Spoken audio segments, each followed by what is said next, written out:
line of the week. There was lots of players who had, some good attacking stats and 160 meters plus. There was loads of players, if you listen back through, that had stat lines around that with a try or an assist thrown into their 170 meters or so.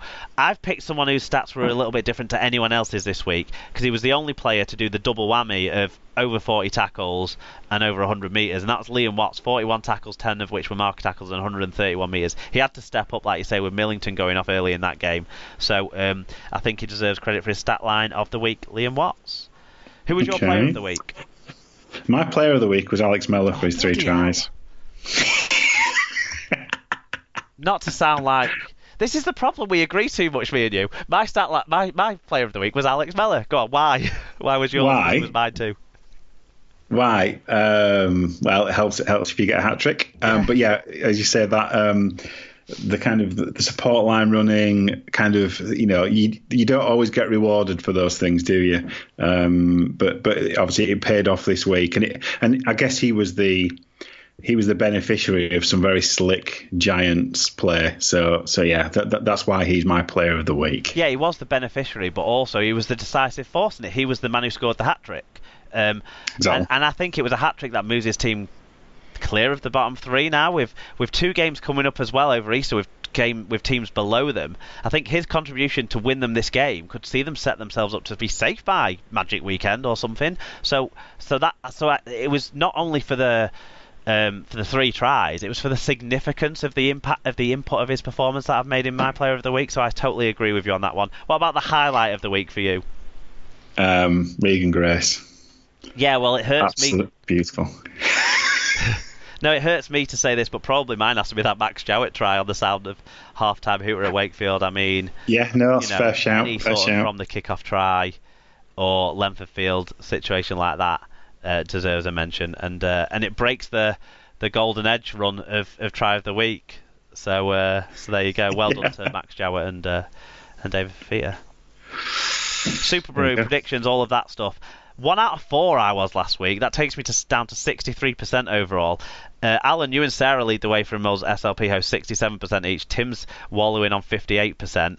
Dom got none out of 4 last week. So the only one that gave me one up there last week was tipping Wakefield to beat Wigan. In the Super Brew, Tim Kilpin stays at the top and Caroline Sylvester wears the yellow cap again. I did check. I think it had updated, because they were the positions of it last week as well, but it looked like it had updated. So well done to those guys. In the Fantasy League, Alan Bagley stays top and he dominated this week. High score of 754 from 4 bloody games. Well done, Alan Bagley. And one of his players was a late withdrawal for injury in his game. I think Joe Westerman. I looked at his team. I was so annoyed. Anyway, that's last week's games wrapped up. God, we've done normal time for him and we only have 4 games to talk about. I know, Jesus. Well, there were some talking points, and people did goad me to talk very much about them. So there we go. As well. It's happened. It's happened. Right, let's now rattle through the other results.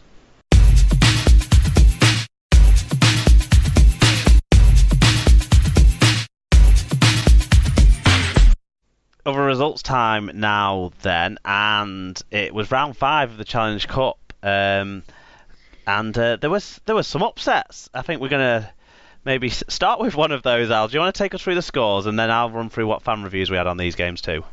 Yep, so on Thursday night it was Halifax 24, London 16. Yeah, a bit of an upset. A little bit. Haven't been going great, have they? And London are a Super League side. But David Cantrell got in touch. He said, not only can we now concentrate on the league, the RFL don't need to worry about those non-Heartland upstarts without a huge following being unable to fill Wembley. And Tom Andrews said, don't think London will even care even a little bit. Well done to Fax, though. A team with Scott Morellian will always have a place in my heart. Shame Rhys Williams broke his crazy 177 game in a row streak. Yeah, and through choice as well, but I suppose he is getting on a bit. Yeah. Also on Thursday, it was Hull KR 14, Lee 10. And we heard from a couple of the usual suspects on this one, no surprises. Tom Andrews said, well, that was shy. One of the most boring games I've ever been to. Sure had more brain farts than Dom trying to read the stats last week. Lee defended very well, so credit to them, but we were awful. Halves offered nothing and played like we had Garbs and Mossy played like we had Garbs and Mossy by trying to smash down the middle. It doesn't work when it's fucking Addy. The tries we scored were nice though.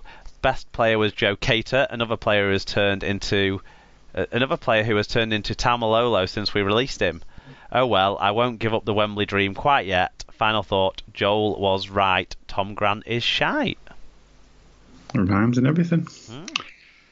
Well, what's his face agrees with you as well. Chris Chester. Paige said, well, dreams nearly did come true. Lucky escape for the Dobbins. Hope they play like that on Good Friday. Will make for a very happy household, Tom? And then it was Leeds 78, Workington 6, Salford 76, Rochdale 6, Widnes 44, York 12. Paul O'Brien said, not a great performance, but a win is a win. We need to respect the ball more and cut out silly penalties. But we are in the draw for the next round and hopefully a Super League club at home.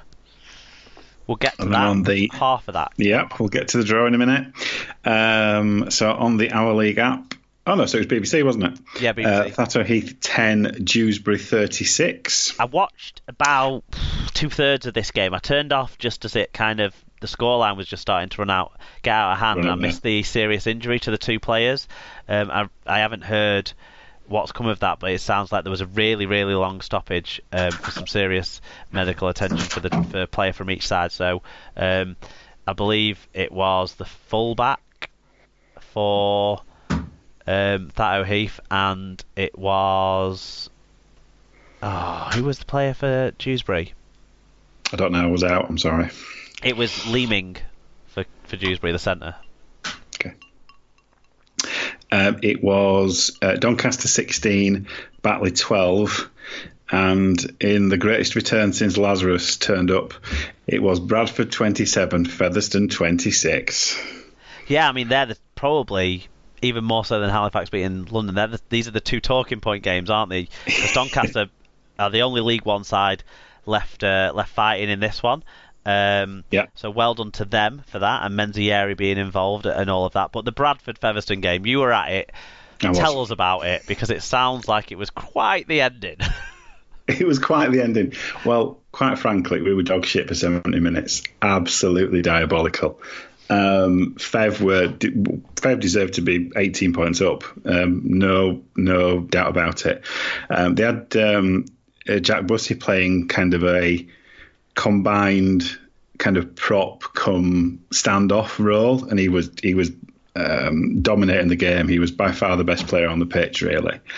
And for some reason, we decided with 8 minutes to go, we might try and make a game of it. So rather than just plodding it up the middle as we had been doing, we decided to move the ball around a little bit.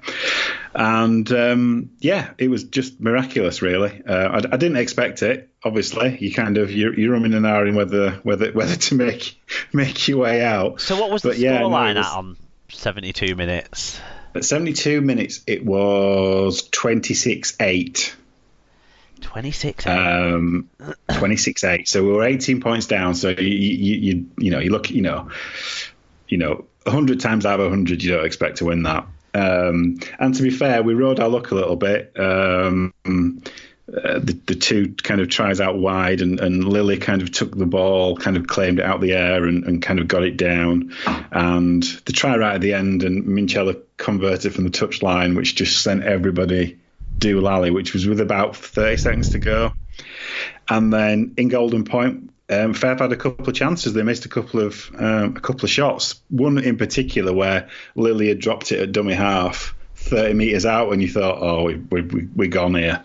But yeah, he pushed the ball wide, and it was coming towards the end of the first period of Golden Point. There was like 20 seconds on the clock, and we made some really good.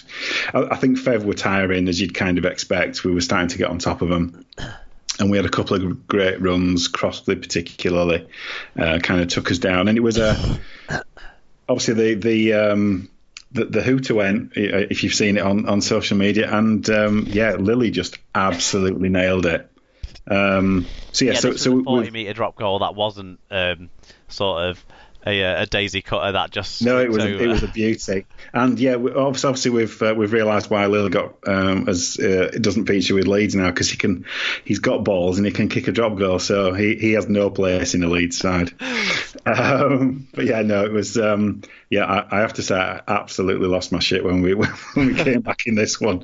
Very very very glad I went. So and then we've got rather a nice draw in the next round. Well, yeah, the round 6 draw in full. Let's go through it. Starting off with Salford versus Hull Kingston Rovers, so an all Super League tie. We know that there's going to be a Championship side in the quarterfinals because, yeah, that's the next round, isn't it? Yeah.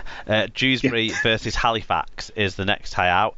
A couple of the big guns potentially. Warrington versus Wigan. They played at the same stage, I think, last season. Did they? No, it was the quarter-final stage last season when Warrington absolutely obliterated Wigan.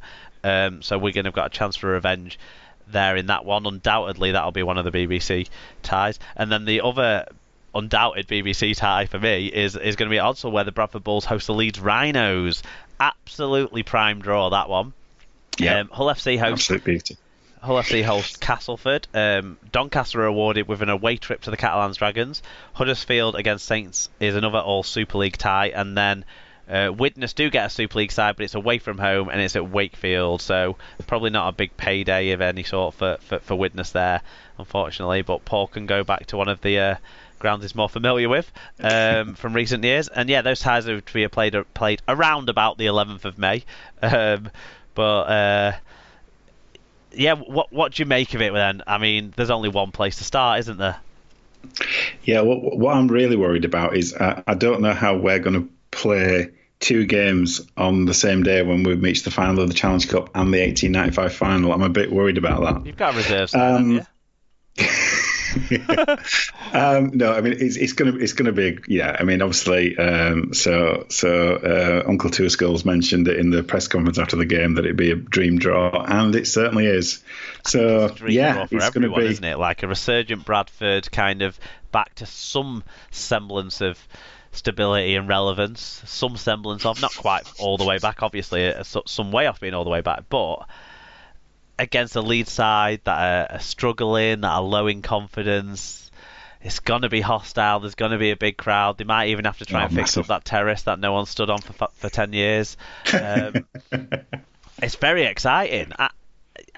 I really hope it can live up to it. I hope the young Bulls side can pull one out of the bag in terms of being competitive with a Super League side. But it's great, yeah. And do we look much further than Warrington versus Wigan for the other televised game that we expect to see? Well, they do tend to choose a traditional all Super League tie, don't they, in terms of appealing to a mass audience. So FC versus Castleford, the only other one that might go into the equation, but you've got to think the local nature of that game, the fact that they've got recent history against each other in major finals as well as in the Challenge Cup. I think it'll be Warrington Wigan as well.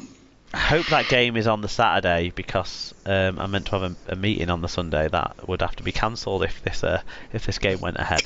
So hopefully your game's on the Sunday. Fair enough. From a selfish point of view. Okay, other games to talk about, other results from Women's Super League Round 2, Featherstone 16, Leeds 24, so the class of Leeds just about coming through in the end. Wigan 24, Castleford 36. Fatboy Rob said Cass beat Cheats again. And then York 6, Wakefield 10, so Wakefield get their first Super League win in their first season in Super League. So well done to that Trinity side. Then in the NRL it was round 5. It was Broncos 16, West Tigers 22, Titans 30, Panthers 24, so Titans getting their first win. Cowboys 12, Storm 18, Rabbitohs 28, Warriors 24, Tom Burgess 127 metres, Sam Burgess 106 metres. George Burgess also played, but I'm not sure how many minutes he played because his stats weren't great. I didn't watch this game, unfortunately. The Knights 18, the Seagulls 26, the Sharks 16, the Roosters 30. The Dragons 40, the Bulldogs 4, the hapless Bulldogs 4. James Graham 133 metres. And then the game I did watch this weekend from the NRL was the Canberra Raiders 19, the Parramatta Eels 0. The second time the Raiders have nilled an opposition this season so far. And on the stats, we had Josh Hodgson with a try assist and 48 tackles, Elliot Whitehead with a try, John Bateman with 7 tackle busts and 121 metres, and Ryan Sutton with 118 metres. I thought Bateman had a bit of a quiet game relative to the other games he's had so far for the Raiders. That's how good he's going. In comparison, yeah. Yeah, no. I mean, I think they're finally realising what a player they've got in Bateman.